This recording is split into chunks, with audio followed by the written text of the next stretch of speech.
Mahavir international agriculture college Barsana की online classes में आपका स्वागत है। आज हम करते हैं एंटो 211 का topic categories of insect pest and disease. अब इंसेक्ट पेस्ट क्या होते हैं ये आपको पहले भी बताया हुआ है कि जो पेस्ट है, पेस्ट क्या होता है। सबसे पहले हमारे पास आती है कि व्हाट इज पेस्ट। पेस्ट क्या होता है। अब पेस्ट की जब बात करते हैं तो हमारे पास पेस्ट क्या है, जो डायरेक्टली और इनडायरेक्टली फसलों को नुकसान पहुंचाते हैं। बड़े भी हो सकते हैं, छोटे भी हो सकते हैं। और जब हम बात करते हैं इंसेक्ट पेस्ट क्या होता है, हमारे पास ऑर्थ्रोपोडा फाइलम के एनिमल्स जो कि जिनको हम इंसेक्ट्स कहते हैं, बहुत वास्ट डाइवर्सिटी में पाया जाता है। ऑर्थ्रोपोडा के कैरेक्टर आप पहले भी स्टडी कर चुके हो कि ऑर्थ्रोपोडा क्या होता है, जिसमें खंडित टांगे होती हैं। खंडित मीन्स खंडों में बंटी हुई टांगे पाई जाती हैं। तो खंडित लेग या सेगमेंटेड लेग्स उनका ऑर्थ्रोपोडा का कैरेक्टर है। तो इंसेक्ट्स क्या हुआ, आर्थ्रोपोडा फाइलम के हो गए और उनकी क्लास है इंसेक्टा। इंसेक्टा की क्लास के सभी क्या कहलाते हैं, एनिमल इंसेक्ट्स। तो अब बात करते हैं हम पैथोजन, रोगजनक क्या होते हैं।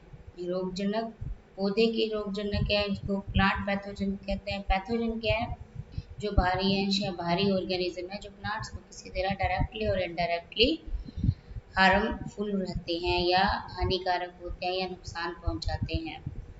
तो उन्हें हम क्या कहते हैं, प्लांट पैथोजन्स या पौधे के रोगजनक।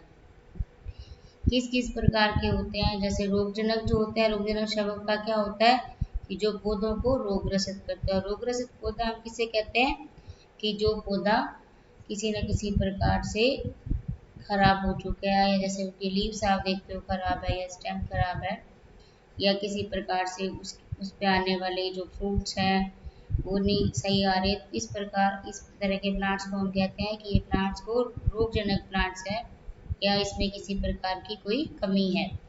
तो हम किस प्रकार के रोगजनक होते हैं, एक हमारे पास है सजीव। फर्स्ट सजीव में क्या है, जो सजीव अवस्था में या लिविंग फेज में पाया जाता है, दैट्स कॉल्ड सजीव रोगजनक, लिविंग पैथोजेंस।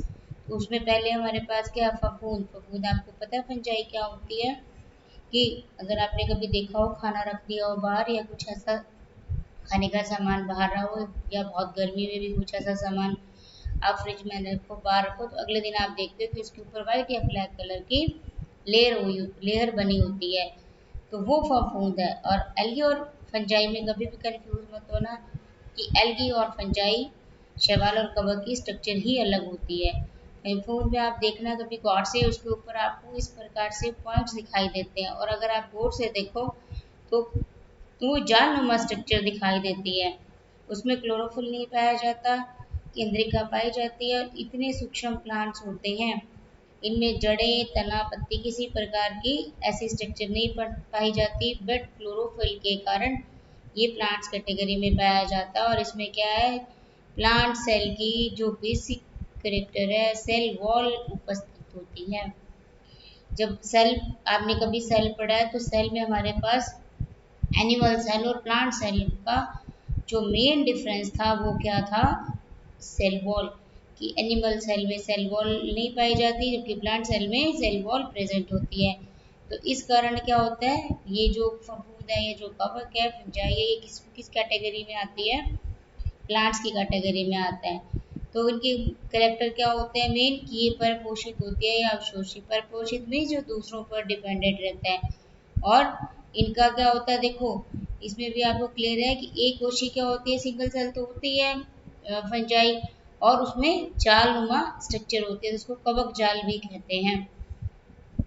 इस प्रकार कभी भी कंफ्यूज मत करना एल्गी और फंजाई में, क्योंकि एल्गी की स्ट्रक्चर डिफरेंट होती है और फंजाई की जालनुमा स्ट्रक्चर पाई जाती है। नेक्स्ट बात करते हैं बैक्टीरिया। बैक्टीरिया आपको पता है ये क्या है, ये भी माइक्रो ऑर्गेनिजम्स है, माइक्रोस्कोप द्वारा ही दिखाई देते हैं, लेकिन कुछ कंडीशन में इनकी ऐसी अवस्था होती है, ये इतने सूक्ष्म होते हैं कि इनकी जो स्ट्रक्चर है वो माइक्रोस्कोप के उच्च आवर्धन मैग्निफिकेशन जब हम करते हैं, आपने माइक्रोस्कोप यूज किया होगा, तो उसकी जो मैग्निफिकेशन है वो अलग अलग होती है, तो उच्च आवर्तन में भी दिखाई या उसकी जो स्ट्रक्चर है वो क्लियर नहीं दिखा नहीं होती। क्या होते हैं, मृतोपजीवी प्रकार के या परजीवी की भांति होते हैं। परजीवी क्या होते हैं, जो दूसरों को हानि पहुंचाकर अपने आप का पोषण पूरा कर लेते हैं। तो ये क्या करते हैं, बैक्टीरिया से जो प्लांट्स को है बहुत अधिक नुकसान होता है। ये भी क्या होते हैं, एक कोशिकीय होते हैं ना, एक कोशिकीय ये सारे ऑर्गेनिजम्स हैं। अब इसमें क्या होता है कि बैक्टीरिया से भी, जैसे आलू है या धान है, इसमें क्या होता है बहुत तरह की बीमारियां लगती हैं। नेक्स्ट हमारे पास है माइकोप्लाज्मा, इसे फाइटोप्लाज्मा भी कहते हैं। इसमें क्या होता है कि कोशिका द्रव्य राइबोसोम केंद्रीय भाग होता है। इसमें कोशिका द्रव्य में क्या होता है, राइबोसोम और न्यूक्लियाई होता है, केंद्रीय भाग होता है। इसका जो स्ट्रक्चर है वो क्या होता है, परिवर्तनशील होता है, चेंज होता रहता है। और इसमें बाइनरी फिशिंग या बडिंग पाई जाती है। रिप्रोडक्टिव कैरेक्टर क्या होता है, बड बनता है, कलिका का बनना, और उस कलिका से फिर नए प्लांट्स या नए ऑर्गेनिज्म का बनना बडिंग कहलाता है या मुकुलन कहलाता है। और इसमें क्या होता है, द्विविभाजन क्या होता है, जब एक सेल से किसी भी प्रकार से दो सेल का बनना और फिर दोनों सेल से नए ऑर्गेनिज्म का बनना, ये क्या कहलाता है, बाइनरी फिशन, मतलब द्विविभाजन की एक सेल से दो का बनना। तो बाइनरी फिशन या बडिंग के द्वारा माइकोप्लाज्मा में रिप्रोडक्शन होता है। इसमें जो स्पोर्स हैं वो नहीं बनते। और मुख्य पोष का जो रोग है वो किस में होता है, तिल में।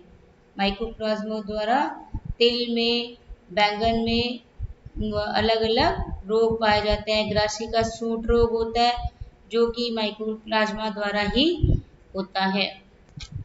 नेक्स्ट बात करते हैं हम परजीवी पौधों की। परजीवी पौधे क्या है, परजीवी पौधे या पैरासिटिक प्लांट। पैरासिटिक प्लांट कौन से होते हैं, जैसे आपने बहुत अच्छा एक लाइव एग्जांपल है, आपने देखा अमरबेल। अमरबेल सबने देखी होगी।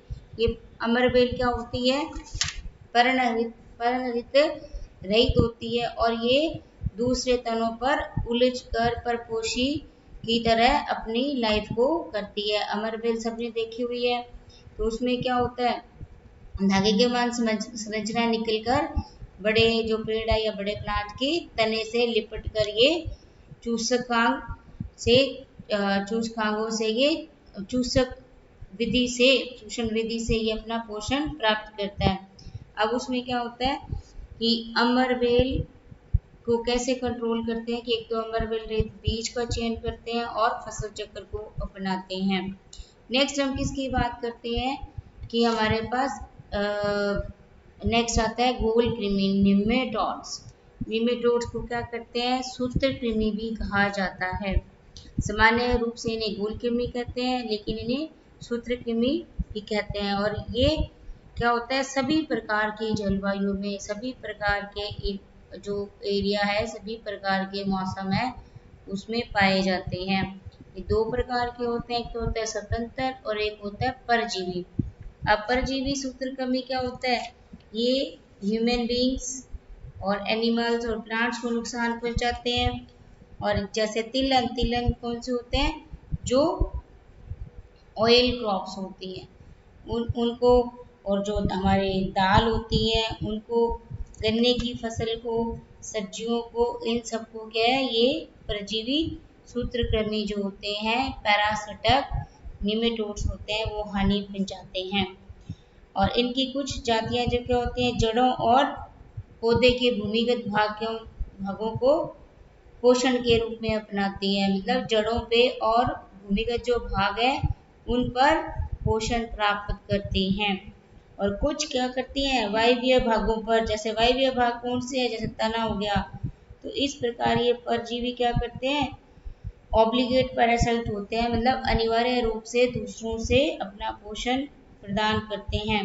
कुछ माइग्रेटरी या कुछ सेडेंट्री होते हैं। माइग्रेटरी कौन से होते हैं और सेडेंट्री कौन से होते हैं, जो मूव कर सकते हैं, एक स्थान से दूसरे स्थान तक जा सकते हैं, तो वो माइग्रेटरी कहलाते हैं। और जो एक स्थान से दूसरे स्थान तक नहीं जा सकते वो सेडेंट्री कहलाते हैं। और इनकी जो फीमेल्स होती हैं, निमेटोड्स की फीमेल्स अपनी जो एग्स हैं वो मिट्टी में देती हैं या पौधों पर देती हैं। और इनसे क्या होता है, फिर डेवलपमेंट होकर इनसे प्रोड या जिसको हम कहते हैं अडल्ट बनते हैं, मेल और फीमेल सूत्रकर्मी बनते हैं। इसमें 4 मेटामॉर्फोसिस या 4 निर्मोचन पाए जाते हैं। मेटामॉर्फोसिस आपको पता ही है कि मेटामॉर्फोसिस से एक स्टेज से दूसरी स्टेज तक डेवलपमेंट होता है। नेक्स्ट हमारे पास है वायरस। वायरस के बारे में तो आपको पता है, ये क्या है, सजीव या निर्जीव दोनों श्रेणियों के अंतर्गत आते हैं। इसको निर्जीव भी कहते हैं और इसको सजीव भी कहा जाता है। ये वायरस इतने ज़्यादा सूक्ष्म है कि ये किससे दिखाई देते हैं, सिर्फ लाइट माइक्रोस्कोप प्रकाश सूक्ष्मदर्शी द्वारा दिखाई देते हैं।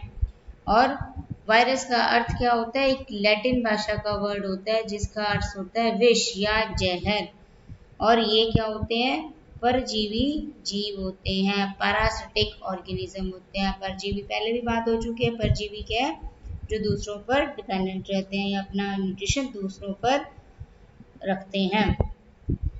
और जो इनका इन्फेक्शन है वो बहुत छोटे से छोटे जो वायरस है, माइक्रो जो ऑर्गेनिजम्स हैं, वायरस हैं, उनसे भी इनका इन्फेक्शन हो जाता है। आपने देखा है कि जब आप बोलते हैं वायरल इन्फेक्शन, जब आपको कोल्ड या खांसी होते हैं तो डॉक्टर बोलता है कि वायरल इन्फेक्शन है। तो वायरल इन्फेक्शन किससे होता है, वायरस से होने वाला इन्फेक्शन है। इस प्रकार क्या है, ये एक अल्ट्रा माइक्रोस्कोपी स्ट्रक्चर होती है और इसमें जो संक्रमण की शक्ति है या जो इसका इन्फेक्शन है वो बहुत अधिक होता है। बहुत माइक्रो ऑर्गेनिज्म होने के बावजूद भी इनका जो इन्फेक्शन है या इनसे होने वाले जो रोग हैं वो अधिक होते हैं। नेक्स्ट है हमारे पास निर्जीव रोगजनक या नॉन पैरासिटिक पैथोजेनिक। निर्जीव तो उन किसको कहते हैं रोगजनक, जो सजीव ना होते हुए भी रोग पैदा करते हैं। मीन्स पहले हमने बात की थी लिविंग ऑर्गेनिजम्स की, और अब हमारे पास है ये नॉन लिविंग ऑर्गेनिज्म। ठीक है सब।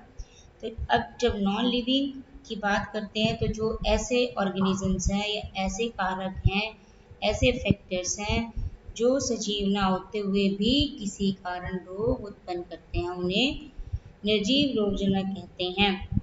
जिनमें पोषक तत्वों की कमी या अधिकता, वातावरण के टेम्परेचर में कमी या उसका अधिक होना, वायु का चेंज होना, इसमें गैस विषैली होना या भूमि की दशाएं या जो जिसको हम मृदा की दशाएं कह सकते हो, वो यदि असामान्य होती हैं तो वो क्या होते हैं, निर्जीव रोगजनक कहलाते हैं। अब ये पादप रोगों के अलग अलग लक्षण होते हैं, जिसे हम लक्षण कहते हैं। फर्स्ट है सिंड्रोम। सिंड्रोम क्या होता है, जो रोग की विशेषताओं या पहचान को दर्शाता है, उसे हम कहते हैं सिंड्रोम। सेकंड हमारे पास है लक्षण। लक्षण क्या है, प्रत्यक्ष या अप्रत्यक्ष रूप से रोगजनकों के संक्रमण, वो तो क्या है, पहचान दर्शाता है और ये संक्रमण होने पर प्रदर्शित होते हैं। इस प्रकार मृदुलोल आसिता, कवक की वृद्धि होती है जब कपास की तरह, तो पत्तियों की निचली सतह पर विकसित होकर ब्राउन कलर के धब्बे बनते हैं। इसी प्रकार अलग अलग रस्ट है, कंटुआ है, सफ़ेद फूले स्कर्व, स्लेरोशियम, हाइपरट्रॉफी, ये अलग अलग प्रकार के कैरेक्टर्स हैं जो कि हमारे प्लांट्स के अलग अलग रोगों के लक्षण होते हैं। जैसे हमारे पास क्या होता है, अंगमारी भी होती है, रोगग्रस्त में क्या होता है, जली हुई उत्तक नहीं बनते हैं। इस प्रकार से अलग अलग कैरेक्टर होते हैं जो कि अलग अलग रोग होने पर पौधों में दिखाई देते हैं। अब बात करते हैं हम कि जो हमारे पास पौध रोग विज्ञान है उसका हमारे पास क्या महत्व है। जब पौध रोग विज्ञान या हम क्या बात करते हैं, importance of plant disease science, अब इसका महत्व कहाँ तक आता है, जब हम प्लांट्स में किसी प्रकार के रोग का अध्ययन ही नहीं करेंगे तो उसका कैसे सॉल्यूशन होगा, उस स्थिति को हम कैसे निपटेंगे। और अगर ऐसा कंडीशन हो तो क्या हो जाते हैं, अकाल की स्थिति भी उत्पन्न हो जाती है। तो जब अकाल की ऐसी स्थिति उत्पन्न तब क्या किया गया कि आयरलैंड में आलू के रोग कई वर्षों तक लगातार फसल को संक्रमित करते रहे और आलू की फसल खत्म हो गई। तब ऐसा माना गया कि किसी न किसी कारण ये रोग होता है, तो उस रोग को पहचानने की, उस रोग के कारण को ढूंढने की इच्छा शक्ति जागृत हुई। और इस प्रकार क्या महत्व है कि यदि हम उस डिजीज को खत्म करने के लिए उस डिजीज को कारण या उस डिजीज का बैक्टीरिया है या वायरस है किसी भी प्रकार से उसकी स्टडी नहीं करेंगे और उसको अगर हम खत्म नहीं कर पाएंगे तो क्या होगा, रेगुलर फसल के चक्कर में जब वो फसल आएगी तो वो जो डिजीज होगी वो डिजीज उस फसल को रेगुलर या लगातार नष्ट करेगी और नष्ट करने के कारण क्या हो जाता है, एक अकाल की कंडीशन या उस फसल का खात्मा भी होने लगता है। इसी प्रकार क्या हुआ था, श्रीलंका में कॉफी की फसल का गेरुआ रोग हुआ था जिससे यह महामारी से चौपट हो गई थी, जिससे क्या हुआ 90% तक नुकसान हो गया।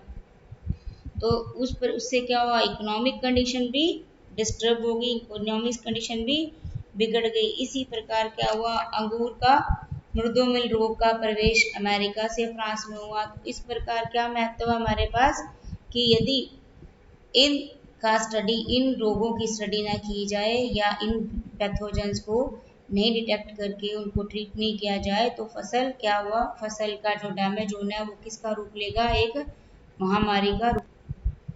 इस प्रकार हमारे पास क्या इसकी इम्पोर्टेंस ये है, ये इसका महत्व है कि जो भी पैथोजन है या जो रोग कारक है उनको स्टडी करके और उनका ट्रीटमेंट ढूंढा गया या ट्रीटमेंट किया गया जिससे उन रोग पर कंट्रोल पाया गया। नेक्स्ट है हमारे पास इंसेक्ट पेस्ट। इस बारे में मैं आप पहले ही हम डिस्कस कर चुके हैं कि इंसेक्ट पेस्ट क्या होते हैं, जो आर्थ्रोपोडा के होते हैं, फाइलम के अंतर्गत रखा जाता है। और इनका जो मेन कैरेक्टर होता है, इसमें 3 जोड़ी खंडित टांगे पाई जाती है और इनका जो एक्सक्रीटरी प्रोडक्ट है वो क्या होता है, यूरिक एसिड। ये कैरेक्टर है किसके, आर्थ्रोपोडा के। आर्थ्रोपोडा में इंसेक्ट आते हैं तो इट मीन्स जो इंसेक्ट की कैरेक्टर है वो ये है कि आर्थ्रोपोडा फाइलम में सेगमेंटेड लेग्स पाई जाती हैं और 3 जोड़ी होती है और उसका एक्सक्रीटरी प्रोडक्ट यूरिक एसिड पाया जाता है। आर्थ्रोपोड फाइलम के अंदर 6 क्लास आती हैं, अलग अलग क्लासेस हैं जो 6 क्लासेस हैं, जिसमें एरेक्निडा हेक्सोपोडा कृषि क्षेत्र के लिए इम्पॉर्टेंट होते हैं। और उसमें क्या होता है, एरेक्निडा के अंतर्गत आने वाले कीटों का में 4 जोड़ी टांगे होती हैं। इस प्रकार अलग अलग जो आर्थ्रोपोडा के इंसेक्ट्स हैं वो पाए जाते हैं। जैसे इनमें 3 जोड़ी तो करेक्टर हैं, किसी में 4 जोड़ी भी पाई जाती हैं। तो ये जो इंसेक्ट पेस्ट हैं ये सारे किस में आते हैं, आर्थ्रोपोडा फाइलम के एनिमल हैं। अब लार्वा के प्रकार क्या होते हैं, इसमें डिफरेंट प्रकार के लार्वा क्या होता है, जब एग से एक स्टेज होती है कि एग से फिर लार्वा और लार्वा से हम क्या आगे क्या बनता है हमारे पास एडल्ट। ये हम इंसेक्ट्स की लाइफ हिस्ट्री में पढ़ते हैं तो उसमें बनने वाले क्या होते हैं, कैटरपिलर, निम्फ, ग्रब और मैगट। ये मैगट किस में होते हैं, मक्खियों में पाए जाते हैं। और इस प्रकार से ये अलग अलग लार्वा के प्रकार होते हैं। उसकी लाइफ साइकिल के अंदर एग से जो अगली संरचना बनती है, अगली जो स्ट्रक्चर डेवलप होती है वो कहलाती है लार्वा। लार्वा से 2 तरह की कंडीशन आती है, एक तो डायरेक्ट क्या होता है हमारे पास एडल्ट बनता है और एक हमारे पास इससे प्यूपा फॉर्मेशन होती है। 2 प्रकार के होते हैं, डायरेक्ट एडल्ट बनना और सेकेंड में प्यूपा और प्यूपा से फिर एडल्ट बनते हैं। और इसमें किस प्रकार के पाए जाते हैं, मुखांग। मुखांग पाए जाते हैं काटने चबाने वाले, चूसने वाले, स्पंज जैसे छेद करने वाले, चबाने और चाटने वाले। तो ये डिफरेंट डिफरेंट मुखांग जो पाए जाते हैं ये इंसेक्ट अपना भोजन ग्रहण करने के लिए यूज करते हैं। इस प्रकार ये जनरल आपका जो इंट्रोडक्शन था, पेस्ट क्या होते हैं और आपके जो प्लांट पैथोजेंस क्या होते हैं, तो इसके बाद ये कंप्लीट होता है। नेक्स्ट हम करेंगे हमारा economic importance of insect pest की, इनकी कुछ इंसेक्ट्स है जिनकी हमारे पास इकोनॉमिक इम्पोर्टेंस भी होती है। Thank you.